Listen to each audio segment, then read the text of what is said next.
హరి ఓం viewers, ఇవాళ green టమాటోస్తో chutney ఎలా చేయాలో మీకు చూపిస్తాను. గ్రీన్ టమాటోస్ తీసుకొని కట్ చేసుకోండి.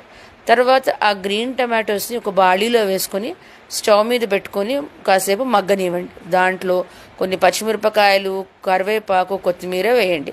కొంచెం పసుపు కూడా వేయండి, ఎందుకంటే పసుపు మంచిది కదా, అందుకని.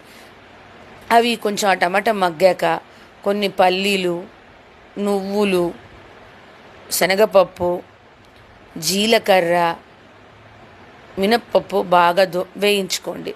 వేయించుకున్న తర్వాత వాటిని ఒక పొడి చేసుకొని పక్కన పెట్టుకోండి. ఇంతకుముందు ఆల్రెడీ మీరు టమాటాలని మగ్గనిచ్చారు కదా, ఆ టమాటాలను కూడా మిక్సీలో వేసుకొని పేస్ట్ చేసుకోండి. ఆ పేస్ట్ని కొంచెం పోపు వేసి మళ్ళీ కొంచెం ఉడకనివ్వండి. ఉడికాక ఇంతకుముందు మీరు చేసుకున్న పొడి ఉంది కదా, ఆ పొడి ఆ పేస్ట్లో వేసి కలపండి. బాగా కలిపాక దాన్ని స్టవ్ మీద నుంచి కిందికి దింపేయండి. వేడి వేడి green tomato chutney ready.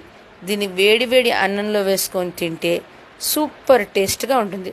Thank you for watching.